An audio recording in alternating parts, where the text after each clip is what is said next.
மிதுன ராசி நேயர்கள் அனைவருக்கும் வணக்கம். உங்கள் வாழ்க்கையை மாற்ற போகிற சில முக்கியமான ரகசியங்களை பற்றி இந்த வீடியோ பதிவில் முழுசாக சொல்லியிருக்கேங்க. அதனால் இந்த வீடியோவை ஸ்கிப் பண்ணாமல் பாருங்கள். சிவபெருமானுடைய நாமத்தை சொல்லி வீடியோ பதிவை தொடங்கலாங்க. ஓம் நமச்சிவாய. உங்களால் முடிஞ்சதுன்னா கமெண்ட் பாக்ஸில் ஒரே ஒரு முறை கமெண்ட் பண்ணுங்கள். இன்னும் நம்ம சேனலை சப்ஸ்கிரைப் பண்ணலைன்னா மறக்காமல் சப்ஸ்கிரைப் பண்ணிக்கோங்க. வாங்க வீடியோக்குள்ளே போகலாம். மிதுன ராசிக்காரங்க நல்லது கெட்டதை முழுசா தெரிஞ்சவங்க. புதன் பகவான ராசி அதிபதியாக கொண்டவங்க. எல்லா இடங்கள்லையும் நேர்மையையும் உண்மையையும் மட்டுமே நம்பக்கூடியவங்க. உங்களுக்கு சொந்தமோ பந்தமோ அது தப்புனா அது தப்பு தான். வெட்டு ஒன்று துண்டு ரெண்டுன்னு பேசக்கூடியவங்க. உங்களை ஒருத்தர் பஞ்சாயத்து கூட்டிகிட்டு போகிறாங்க அப்படின்னா நீங்கள் கூட்டிகிட்டு போகிற பக்கமெல்லாம் சப்போர்ட் பண்ண மாட்டீங்க. எந்த தரப்பில் நியாயம் இருக்குதோ அங்கே தான் நீங்கள் சப்போர்ட் பண்ணுவீங்க. உண்மை நியாயத்துக்கு மட்டுமே என்னைக்குமே கை கொடுப்பீங்க. உண்மைக்கு புறம்பா எந்த ஒரு விஷயத்தையுமே செய்ய மாட்டீங்க. இதனால தான் உங்களுக்கு நிறைய கஷ்டங்களும் துன்பங்களும் அதிகமாகவே ஏற்பட்டுருக்கு. தங்களுடைய கஷ்டத்தையும் கண்ணீரையும் கடுகளவு கூட மற்றவங்களுக்கு தெரியாமல் பார்த்துப்பாங்க. இதனால் பார்க்குறவங்க எல்லாருமே மிதுன ராசி அவங்களுக்கு என்னப்பா சூப்பராக இருக்காங்க, இவங்களுக்கு என்ன குறைச்சல் அப்படின்னு தான் நினச்சிட்டு இருக்காங்க. ஆனால் சாப்பாட்டு கூட கஷ்டப்படுறது உங்களுக்கு மட்டும் தாங்க தெரியும். கஷ்ட காலத்தில் திரும்பி பார்க்க கூட ஆள் கிடையாது. ஏதோ தட்டு தடுமாறி எந்திரிச்சு நிற்கிறப்போ உங்களை குறை சொல்கிறதுக்குனே நிறைய பேர் தேடி வருவாங்க. உங்கள் சொந்தக்காரங்க நண்பர்களுக்கு ஒரு தேவை இருக்குதுன்னா மட்டும்தான் உங்ககிட்ட வருவாங்க. அந்த தேவை முடிஞ்ச உடனே உங்களை தூக்கி போட்டுட்டு போயிடுவாங்க. மறுபடியும் அவங்க உங்ககிட்ட உதவின்னு கேட்கும்போது அவங்க செஞ்ச தவறு எல்லாத்தையும் மறந்துட்டு மீண்டும் அவர்களுக்காக உதவி செஞ்சு ஏமாறக்கூடியவங்களாக தான் நீங்கள் இருப்பீங்க. வாழ்க்கையில் எப்படியாவது முன்னேறணும் அப்படிங்கிறதுக்காக தினம் தினம் கஷ்டப்பட்டு உழைக்கிறவங்க தான் மிதுன ராசிக்காரங்க. கடந்த காலகட்டங்களில் தங்களுடைய வாழ்க்கையில் நீங்கள் நல்லது நடக்க போகுதுன்னு நினச்சிட்டு இருந்திருப்பீங்க. ஆனால் உங்களுக்கு அந்த டைமில் ஒரு மிகப்பெரிய ஏமாற்றம் தான். இந்த கர்மசனி மூலமாகவும் ஜென்மசனி மூலமாகவும் நிறைய இழப்புகளும் பிரச்சனைகளும் ஏமாற்றங்கள் மட்டுமே நீங்கள் அதிகப்படியாகவே சந்திச்சிருப்பீங்க.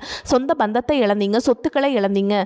கடைசியாக பார்த்திங்கன்னா உங்களுக்கு நெருக்கமாக இருக்கக்கூடிய உறவுகளையுமே இழந்தீங்க. கடைசியாக நான் மட்டும்தான் எல்லாத்தையுமே இழந்துட்டு நிற்கிறதா இருக்குது, எனக்கு உயிர் வாழவே பிடிக்கலன்னு சொல்லிட்டுருக்கீங்க. இதுக்கு மேலே என்னால் வாழவே முடியல சாமி, தயவு செஞ்சு என்னை ஊன் கூடையே கூட்டிகிட்டு போயிரு. நான் இவ்வளவு கஷ்டப்பட்டதுக்கப்புறம் எனக்கு வாழ்க்கையில் வாழணுங்கிற எண்ணம் சுத்தமாகவே போயிடுச்சு. உங்கள் மனசில் கவலையும் துன்பமும் தான் அதிகமாகவே இருக்குதுங்க. நீங்கள் செய்யக்கூடிய ஒவ்வொரு விஷயத்தையுமே தடுப்பதற்கும் உங்களை அவமானப்படுத்துவதற்கும் இங்கே நிறைய நபர்கள் முயற்சி பண்ணிட்டு தான் இருக்காங்க. இது எல்லாமே தெரிஞ்சுமே கூட நீங்கள் என்னமோ பண்ணுங்கள் எனக்கு என்ன வந்துச்சு அப்படின்னு தன்னுடைய வேலையில் மட்டும் என்றைக்குமே குறிக்கோளாக இருக்கவங்க தான் நீங்கள். ஏன் எனக்கு மட்டும் ஏன் இவ்வளோ கஷ்டம் வருது, என்னோட வாழ்க்கையில் நான் யாருக்குமே கெடுதலையோ கஷ்டத்தையோ துன்பத்தையோ கொடுத்ததில்லை, எனக்கு மட்டும் ஏன் இந்த மாதிரி எல்லாமே நடக்குது அப்படின்னு தான் பெரும்பாலான நபர்கள் சொல்லிட்டு இருக்கீங்க. உங்களுக்கு பிரச்சனைங்கிறது வரும், அது கொஞ்ச நாளுக்கு இருக்கும், அதுக்கப்புறம் அந்த பிரச்சனை போயிடும். இந்த மாதிரி பிரச்சனை வரும் போகும் அப்படிங்கிற நிலைமையில தான் நிறைய நபர்கள் வாழ்ந்துட்டு இருக்கீங்க. நீங்கள் என்னதான் பிரச்சனையை தவிர்த்தாலும் ஏதாவது ஒரு சூழலில் உங்களை நோக்கி பிரச்சனையும் கஷ்டமும் வந்துக்கிட்டு தாங்க இருக்குது. ஆனால் இனி வரக்கூடிய நாட்களில் உங்களுக்கு இன்பத்தையும் மகிழ்ச்சியும் மட்டுமே தரக்கூடிய ஒரு காலகட்டமாகவே அமைஞ்சிருக்குது. இதனால் வரைக்கும் நடந்த கெட்ட விஷயத்தை எல்லாமே விட்டுருங்க. இனி வரக்கூடிய நாட்களில் உங்களுக்கு எப்படிப்பட்ட நன்மைகள் நடக்க போகுது அப்படிங்கிறத பற்றி தான் இந்த பதிவில் நம்ம தெளிவாக பார்க்க போகிறோம். கடந்த 2025 மிக மோசமான ஒரு நரக வாழ்க்கையை வாழ்ந்தவங்க தான் நீங்கள். ஆனால் தற்பொழுது இந்த 2026 ஒரு மாற்றம் வரும் அப்படின்னு வந்தவங்களுக்கு முதல் 2 மாதங்கள் ஒரு மிகப்பெரிய ஏமாற்றம் தான். நீங்கள் நினச்ச மாதிரி எந்த ஒரு மாற்றமுமே நடந்திருக்காது. ஏதாவது ஒரு பிரச்சனைகள் தடைகள் உங்கள் வாழ்க்கையில் இருந்துகிட்டே இருந்திருக்கும் சனி. ஆனால் இனி 8 மாதம் வரைக்கும் முடிஞ்சிருச்சுங்க. ஆனால் இது வரைக்குமே எதுவுமே நடக்கல அப்படின்னு சொல்கிறோம். உங்களுக்கு இனி வரக்கூடிய நாட்களில் பார்த்திங்கன்னா உங்கள் வாழ்க்கையில் சுக்கிரனுடைய பயிற்சி பலனானது உங்களுக்கு முழுமையாக கிடைக்க போகுதுங்க. அதாவது பார்த்திங்கன்னா தற்பொழுது சுக்கிர பகவான் ரிஷபராசியை விட்டு மிதுன ராசிக்கு உங்கள் ராசிக்கு வந்திருக்காருங்க. இந்த புதன் பகவானும் சுக்கிர பகவானுடைய சேர்க்கை பார்த்திங்கன்னா அடுத்து வரக்கூடிய 90 நாட்களுக்கு இதனுடைய ஒட்டுமொத்த பலன்களானது உங்களுக்கு முழுமையாக கிடைக்க போகுதுங்க. இதன் மூலமாக ஒரு உச்சத்திற்கு போகக்கூடிய வாய்ப்புகள் பார்த்திங்கன்னா உங்களுக்கு அதிகமாகவே உள்ளது. அதற்கடுத்து பார்த்திங்கன்னா உங்களுக்கு இந்த சனியுடைய வக்ர பயிற்சியான ஸ்டார்ட் ஆக போகுது. அது என்ன சாமி சனியுடைய வக்ர பயிற்சி அப்படின்னு நிறைய பேர் கேட்பீங்க. அதாவது பார்த்திங்கன்னா சனி பகவான் தற்பொழுது மீன ராசியில் வக்ர நிவர்த்தி அடைகிறாருங்க. அப்படி வக்ர நிவர்த்தி அடைகிறதுனால என்ன ஆகும்னு பார்த்தீங்கன்னா இத்தனை நாட்களாக சனி பகவான் பார்த்தீங்கன்னா நீங்கள் செய்த கர்மாவிற்கேற்ற தண்டனையை உங்களுக்கு கொடுத்துட்டு இருந்தாரு. அதனால தான் உங்களுக்கு நிறைய கஷ்டங்களும் துன்பங்களும் பொருளாதார முன்னேற்றம்ங்கிறது இருந்திருக்காது. ஆனால் தற்பொழுது பார்த்தீங்கன்னா இத்தனை நாட்களாக மைனஸாக செயல்பட்டு கொண்டிருந்த சனி பகவான் தற்பொழுது உங்களுக்கு ப்ளஸ்ஸாக மாறி செயல்படுறதுனால நல்ல ஒரு தொடக்கம் அப்படிங்கிறது உங்களுக்கு கட்டாயமாக ஆரம்பிக்க போகுது. அதற்கடுத்து பார்த்தீங்கன்னா குருவுடைய வக்ர நிவர்த்தி. இத்தனை நாட்களாக குரு பகவான் பார்த்தீங்கன்னா உங்கள் ராசியில் 5ஆம் இடத்துல இருந்ததுனால பொருளாதாரத்தில் மிகப்பெரிய ஒரு பின்னடைவுங்கிறது ஏற்பட்டு இருந்திருக்கும். தற்பொழுது குரு பகவான் பார்த்தீங்கன்னா 5ஆம் இடத்துல 3ஆம் இடமான லக்னஸ்தானத்தை நோக்கி வரதுனால இத்தனை நாட்களாக கிடைக்காம இருந்த ஒட்டுமொத்த குரு பயிற்சி பலன்களும் தற்பொழுது உங்களுக்கு முழுமையாக கிடைக்க போகுது. இதன் மூலமாக பொருளாதாரத்தில் ஒரு மிகப்பெரிய ஒரு மாற்றம் அப்படிங்கிறது வரக்கூடிய நாட்களும் உங்களுக்கு ஏற்பட போகுது. அதற்கடுத்து பார்த்தீங்கன்னா ராகுகேது பயிற்சி. ஐயோ ராகுகேது பயிற்சின்னு சொன்னாவே பார்த்தீங்கன்னா எல்லாருமே பயப்படுவாங்க. ஏன்னா கடந்த காலகட்டங்களில் இந்த ராகுகேது காலகட்டம் அப்படிங்கிறது உங்களுக்கு பொருளாதாரத்தில் மிகப்பெரிய சரிவை ஏற்படுத்திய ஒரு காலகட்டம்னே சொல்லலாம். அது மட்டும் இல்லாமல் உடல் சார்ந்த பிரச்சனைகளும் அதிகமாகவே அந்த டைமில் உங்களுக்கு ஏற்பட்டு இருந்திருக்கும். ஆனால் தற்பொழுது வரக்கூடிய இந்த ராகுகேது காலகட்டம் அப்படிங்கிறது உங்களுக்கு உடல் சார்ந்த பிரச்சனைகள் அனைத்தையும் சரி செய்யக்கூடிய ஒரு காலகட்டமாக உங்களுக்கு பார்க்கப்படுது. அது மட்டும் இல்லாமல் உங்களுக்கு அந்த காலகட்டங்களில் பார்த்தீங்கன்னா ஒரு வீடு கட்டி பாதியில் நிற்கிறது, அதுக்கப்புறம் பிஸ்னஸ் ஸ்டார்ட் பண்ணுவீங்க, அது வந்து பாதியில் நின்றும் பணம் கொடுத்துருப்பீங்க, அது திருப்பி வராமல் இருந்திருக்கும். இந்த மாதிரி பிரச்சனைகள் அனைத்தும் இந்த ராகுகேது காலகட்டத்தில் உங்களுக்கு முழுவதுமாகவே நிவர்த்தி பண்ணக்கூடிய ஒரு நிகழ்வாகவே உங்களுக்கு பார்க்கப்படுது. கடந்த காலகட்டங்களில் எந்த ஒரு வேலையுமே கிடைச்சிருக்காது. ஏதோ ஒரு கிடைக்கிற வேலைக்கு ஒரு 10,000 சம்பளத்துக்கோ 15,000 சம்பளத்துக்கோ பிடிக்காத ஒரு வேலையை குடும்ப கஷ்டத்துக்காக வேறு வழியே இல்லாமல் செஞ்சுட்டு இருந்திருப்பீங்க. ஆனால் இனி வரக்கூடிய நாட்களில் நீங்கள் படித்த படிப்புக்கு ஏற்ற மாதிரி உங்களுக்கு பிடிச்ச மாதிரியும் நீங்கள் ஒரு அரசாங்க வேலைக்கு ட்ரை பண்ணாலும் சரி, ஒரு ஐடி ஜாபோ பிரைவேட் ஜாபோ பேங்க் ஜாபோ நீங்கள் எங்கே வேலைக்கு ட்ரை பண்ணாலும் அந்த ஜாப் அப்படிங்கிறது உங்களுக்கு நிச்சயமாக கிடைக்க போகுதுங்க.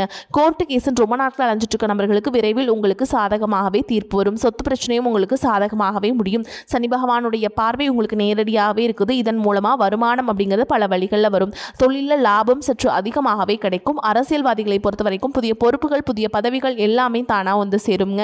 ராகுகேதுவால் உங்களுடைய செல்வாக்கு உயரும், உடல் ஆரோக்கியம் மேம்படும், சங்கடங்கள் நீங்கும். மறைமுகமாக உங்கள் தொழில் வாழ்க்கையிலும் சரி இல்லற வாழ்க்கையிலும் சரி நிறைய நபர்கள் வந்து தொல்லை கொடுத்துருப்பாங்க. இனி அவங்களுடைய தொந்தரவுங்கிறது முழுவதுமாகவே இருக்காது. கடந்த காலகட்டங்களில் நீங்களும் ஒரு கம்பெனியில் இரவு பகல் பார்க்காம உழைச்சிட்டு இருந்திருப்பீங்க. உங்களுடைய சொந்த கம்பெனி அணைச்சு வேலை செஞ்சிருப்பீங்க. ஆனால் உங்களுக்கு இது நாள் வரைக்கும் சரியான ஒரு அங்கீகாரம் அப்படிங்கிறது கிடைச்சிருக்காது. உங்களுக்கு அப்புறமோ உங்கள் கூடையோ நிறைய நபர்கள் வேலைக்கு வந்திருப்பாங்க. அவங்களுக்கு நிறைய சலுகைகள் எல்லாமே கிடைச்சி நல்ல ஒரு முன்னேற்றத்திற்கு போயிருப்பாங்க. ஆனால் நீங்கள் மட்டும் எப்படி வேலைக்கு போய் சேர்ந்தீங்களோ அதே மாதிரி தான் இன்னைக்கு வரைக்குமே இருந்திருப்பீங்க. ஆனால் இனி வரக்கூடிய நாட்களில் உங்களுக்கு சம்பள உயர்வு பதவி உயர்வு உங்களுக்கு மேலே இருக்கக்கூடிய அதிகாரிகளுடைய ஆதரவு முதற்கொண்டு உங்களுக்கு கிடைக்க போகுதுங்க. இனி உங்கள் வார்த்தைக்கு மதிப்பு மரியாதை கிடைக்கும். அந்தஸ்தில் நீங்கள் எதிர்பார்த்த உயர்வுக்கு போக போகிறீங்க. இனி நினைச்சது எல்லாமே நடக்கும். தொழில் வியாபார தடைகள் அனைத்தும் விலகும். லாபம் அதிகமாக கிடைக்கும். முன்னேற்றம் உண்டாகும். வரவேண்டிய பணம் விரைவில் கைக்கு வந்து சேரும். குடும்பத்தில் நெருக்கடிகள் விலகும். செல்வாக்கு அந்தஸ்து உயரும். வெளிநாட்டு முயற்சிகள் வெற்றியை தரும். தெய்வ சிந்தனை அதிகமாகும். பெரியோர்களுடைய உதவிகள் கிடைக்கும். உறவுகளில் இருந்த சண்டை சுற்றுவுகள் முழுவதுமாகவே விலகும். புதிய நண்பர்கள் உங்களுக்கு உதவி செய்வாங்க. தொழிலில் ஏற்பட்ட நெருக்கடிகள் நீங்கும். முடங்கி கிடந்த நிறுவனங்கள் மீண்டும் இயங்கும். வியாபாரத்தில் எதிர்பார்த்த லாபம் கிடைக்கும். புதிய தொழில் தொடங்கக்கூடிய முயற்சிகள் அனைத்தும் உங்களுக்கு கண்டிப்பாக வெற்றியை தரும். இந்த கடந்த காலகட்டங்கள் திருமண நிலை அப்படிங்கிறது பார்த்தீங்கன்னா உங்களுக்கு நிறைய பிரச்சனையும் சிக்கலையும் பெரும்பாலும் சந்திச்சிருப்பீங்க. இதில் குறிப்பாக பார்த்தீங்கன்னா பெண்களுக்கு ஏதாவது ஒரு வகையில் திருமணம் அப்படிங்கிறது அடைஞ்சிருது. ஆனால் ஆண்கள் தான் ரொம்ப ரொம்ப பாவம். அடிச்சு பிடிச்சி நிச்சயதார்த்த வரைக்கும் போனால் கூட அக்கம் பக்கம் இருக்கவங்க தெரிஞ்சவனுக்கு எடுத்து வரக்கு நிறைய நபர்கள் இருக்காங்க. அது மட்டும் இல்லாமல் ஜாதகத்திலே பார்த்தீங்கன்னா சுத்த ஜாதகம் ராகுகேது ஜாதகம் செவ்வாய் ஜாதகம் இருக்கிறதுனால திருமண தடை அப்படிங்கிறது உங்களுக்கு அதிகமாகவே ஏற்பட்டு இருந்திருக்கும். இது அனைத்தும் வரக்கூடிய நாட்களில் முழுவதுமாக நிவர்த்தியாக போகுதுங்க. வாழ்க்கை துணையை இழந்த மிதுனராசி ஆண்களோ பெண்களோ அடுத்து வந்து இரண்டாவது திருமணம் அதாவது செகண்ட் மேரேஜ் பண்ணலாமா வேண்டாமா அப்படிங்கிற ஒரு மிகப்பெரிய குழப்பத்தில் இருப்பீங்க. அப்படி இரண்டாவது திருமணம் பண்ணும்போது சொந்தக்காரங்க தப்பாக பேசிடுவாங்களா, ஊர்க்காரங்க தப்பாக நினச்சிருவாங்களா, இல்லை அவங்க என்ன நினைப்பாங்க இவங்க என்ன நினைப்பாங்க அப்படின்ட்டு நிறைய பேர் வந்து இரண்டாவது திருமணத்தை பற்றி யோசிக்காமல் இருக்கீங்க. இப்போ இருக்கக்கூடிய பொருளாதார சொல்லும் இப்போ இருக்கக்கூடிய காலகட்டத்தையும் வச்சு பார்க்கும்போது ஒரு சிங்கிள் பேரண்டால் இந்த சொசைட்டியில் சர்வே பண்ணுறது ரொம்ப ரொம்ப கஷ்டங்க. நீங்கள் எதிர்பார்த்த மாதிரியே நல்ல ஒரு மறுவாழ்க்கை அப்படிங்கிறது விரைவில் உங்களுக்கு அமையும். குழந்தை பாக்கியத்திற்காக இங்கே மிதுன ராசி நேயர்கள் பார்த்தீங்கன்னா எங்களுக்கு மேரேஜ் ஆகி 3 வருஷம் ஆகுது சாமி, 5 வருஷம் ஆகுது, 8 வருஷம் ஆகுது, நாங்களும் போகாத ஹாஸ்பிட்டலில் பார்க்காத ட்ரீட்மெண்ட் இல்லை, வாரத்தில் 3 நாள் முருகன் கோவிலுக்கு போய் வழிபாடு செஞ்சுட்டு வந்துட்டுருக்கோம், ஆனால் எங்களுக்கு குழந்தை பாக்கியமே இல்லை சாமி அப்படின்னு தான் நிறைய நபர்கள் சொல்கிறீங்க.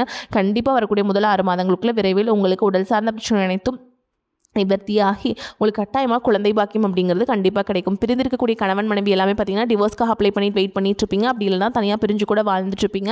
நீங்கள் மீண்டும் ஒரு முறை நேரில் சந்தித்து பேசக்கூடிய வாய்ப்பு கிடைக்கும் பட்சத்தில் கண்டிப்பாக இருவரும் ஒன்றாக இணைந்து வாழ்வீங்க.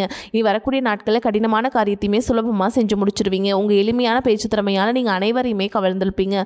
சமூகத்தில் உங்கள் பெயருக்கும் புகழுக்கும் படிப்படியாக முன்னேற்றம் வரப்போகுது. சிலருக்கு படிப்பதற்காகவும் வேலை விஷயமாகவும் தொழில் விஷயமாகவும் வெளியூர் வெளிநாடு போகக்கூடிய வாய்ப்புகள் எல்லாமே கிடைக்க போகுதுங்க. மிதுன ராசியை பொறுத்த வரைக்கும் நீங்கள் ஆண்களோ பெண்களோ அரசு வேலையோ தனியார் வேலையோ கூலி வேலையோ நீங்கள் எதிர்பாராத வருமானம் அப்படிங்கிறது உங்களுக்கு இரட்டிப்பு மடங்காக கிடைக்க போகுது. சேமிப்பு அப்படிங்கிறது பல மடங்காக உயரப்போகுது. இதன் மூலமாக கடந்த காலகட்டங்களில் ஏற்பட்ட கடன் பிரச்சனை அனைத்தும் வரக்கூடிய நாட்களில் முழுவதுமாகவே நிவர்த்தியாகி ஒரு பைசா கடன் இல்லாமல் அனைத்து விதமான கடனையுமே கட்டி முடிக்க போகிறீங்க. அது மட்டும் இல்லாமல் வரக்கூடிய நாட்களில் இந்த உறவுகள் மத்தியிலுமே உங்களுக்கு கொஞ்சம் ஜாக்கிரதையாக இருப்பது ரொம்ப ரொம்ப நல்லது. முடிச்சளவுக்கு தவறான உறவுகள் என்று தெரிந்தால் அந்த உறவுகளை விட்டு உடனடியாக விலகி இருப்பது ரொம்ப ரொம்ப நல்லது. அது குறிப்பாக குடும்ப உறவுகளாக இருந்தாலும் சரி எதையும் யோசிக்காமல் அவர்கள் மூலமாக பிரச்சனை ஏற்படும் என்பதால் சற்று நாட்கள் கொஞ்சம் நாட்கள் மட்டும் விலகி இருப்பது ரொம்ப ரொம்ப நல்லதுங்க.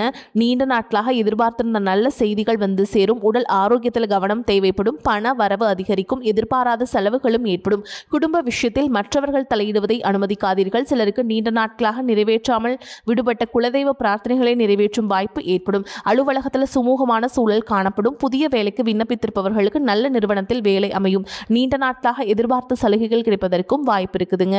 வியாபாரத்தை விரிவுபடுத்த நினைப்பவர்கள் அதற்கான முயற்சிகளை தொடங்கலாம். விற்பனையும் லாபமும் அதிகரிக்கும். சக வியாபாரியுடன் இணக்கமான உறவு ஏற்படும். குடும்பத்தை நிர்வகிக்கும் பெண்களுக்கு செலவுகள் கூடுவதால் சற்று சிரமப்பட்டு சமாளிக்க வேண்டி வரும். வேலைக்கு செல்லும் பெண்களுக்கு அலுவலகத்தில் சலுகைகள் எதையும் எதிர்பார்க்க முடியாது. குடும்பத்தை நிர்வகிக்கும் பெண்களுக்கு செலவுகள் கூடுவதால் சற்று சிரமப்பட்டு சமாளிக்க வேண்டி வரும். வேலைக்கு செல்லும் பெண்களுக்கு அலுவலகத்தில் சலுகைகள் எதையும் எதிர்பார்க்க முடியாது. மனக்கவலை அகலும். பணவரத்து திருப்தியை தரும். நண்பர்கள் மூலம் உதவிகள் கிடைக்கும். ஆடம்பர செலவுகள் ஏற்படும். எதிர்மறை எண்ணங்கள் மறைந்து நேர்மறையான எண்ணங்கள் உருவாகும். தொழில் வியாபாரம் திருப்திகரமாக நடக்கும். எதிர்பார்த்த லாபம் வரும். வியாபார செலவுகள் அதிகரிக்கும். உத்தியோகத்தில் இருப்பவர்கள் கடுமையாக உழைக்க வேண்டியிருக்கும். அதனால் களைப்பு ஏற்படலாம். குடும்பத்தில் இருந்த குழப்பங்கள் நீங்கி எல்லோரும் உங்களது வார்த்தைக்கு மதிப்பு தருவார்கள். கணவன் மனைவிக்கிடையே சகஜ நிலை நீடிக்கும். பிள்ளைகள் மூலம் மன மகிழ்ச்சி ஏற்படும். எடுக்கும் முயற்சிகள் வெற்றி தரும். பெண்களுக்கு வீண் மனக்கவலை உண்டாகும். எதிர்பார்த்த உதவிகள் கிடைக்கும். கலைத்துறையினருக்கு முயற்சிகளை தொடர்வது அவசியம். உங்கள் வசதிகள் பெரும் குறை ஏற்படாமல் பார்த்துக்கொள்ளும் அளவில் சில வாய்ப்புகள் பெறக்கூடும். அரசியல்வாதிகள் எதிலும் எப்போதும் எச்சரிக்கையாக செயல்பட வேண்டிய காலகட்டம். சமூகத்தில் அந்தஸ்தான பதவிகள் கிடைக்கும். மாணவர்களுக்கு உயர்கல்வி பற்றிய கவலை நீங்கும். ஆனால் கல்வியில் வெற்றி பெற கடுமையாக உழைக்க வேண்டியிருக்கும். மேலும் உங்களை பொறுத்த வரைக்கும் நட்சத்திர பலன்களை பார்க்கலாங்க. அந்த வகையில் மிருகசீரிஷ நட்சத்திரம் 3ஆம் பாதம் 4ஆம் பாதம். உங்களை பொறுத்த வரைக்கும் நெருங்கியவர்கள் தக்க சமயத்தில் உதவுவார்கள் என்றாலும் உங்களை சுற்றி இருக்கும் கூட்டத்தை முழுவதும் நம்பிவிடாமல் மிகவும் கவனமாக செயல்படுவது நல்லது. கொடுக்கல் வாங்கல் சரணமான நிலையில் நடைபெறும். பெரிய மனிதர்களின் ஆதரவுகள் தக்க சமயத்தில் அமையும். அடுத்ததா திருவாதிரை நட்சத்திரம். உங்களை பொறுத்த வரைக்கும் திருமணம் சுபகாரியங்கள் கைகூடும். பொன் பொருள் ஆடை ஆபரணம் சேரும். முயற்சிகள் அனைத்திலும் வெற்றியினை பெறுவீங்க. உத்தியோகஸ்தர்களுக்கு உயர் அதிகாரிகளின் கெடுபிடிகள் குறையும். உடன் இருப்பவர்களின் ஆதரவுகளால் வேலை பளுவையும் குறைத்துக் கொள்ள முடியும். அடுத்ததா புனர்பூச நட்சத்திரம் 1ஆம் பாதம் 2ஆம் பாதம் 3ஆம் பாதம். உங்களை பொறுத்த வரைக்கும் தொழில் வியாபாரம் செய்பவர்கள் புதிய ஒப்பந்தங்களில் கையெழுத்திடுவார்கள். கூட்டாளிகள் மற்றும் தொழிலாளர்களின் ஆதரவுகள் அபிவிருத்தியை பெருக்கிக் கொள்ள முடியும். அரசியல்வாதிகளுக்கு கௌரவமான பதவிகள் கிடைக்கும். தினமும் விநாயகப் பெருமானை வழிபாடு செய்வது உத்தமம். மேலும் மிதுன ராசிக்காரங்களே, உங்களை பொறுத்த வரைக்கும் பரிகாரம்னு பார்த்தோம்னா பெருமாளை வணங்கி வர மனக்குழப்பம் நீங்கும். செல்வ நிலை உயரும். உங்களை பொறுத்த வரைக்கும் டெய்லியும் நீங்கள் வீட்டில் செய்யக்கூடிய பரிகாரம் என்னென்னு பார்த்தீங்கன்னா, தினமும் வீட்டு பூஜையில் தீபம் ஏற்றி நான் சொல்கிற மந்திரத்தை 27 முறை சொல்லிட்டு அன்றாட வேலைகளை தொடங்கி பாருங்கள். நிச்சயமாக உங்களுக்குள்ள மாற்றம் வரும். உருவாய் அருவாய் உளதாய் இளதாய் மறுவாய் மலராய் மணியாய் ஒளியாய் கருவாய் உயிராய் கதியாய் விதியாய் கருவாய் வருவாய் அருள்வாய் குகனே. இந்த மந்திரத்தை சொல்லிட்டு அன்றாட வேலைகளை தொடங்கி பாருங்க. நன்றி, வணக்கம்.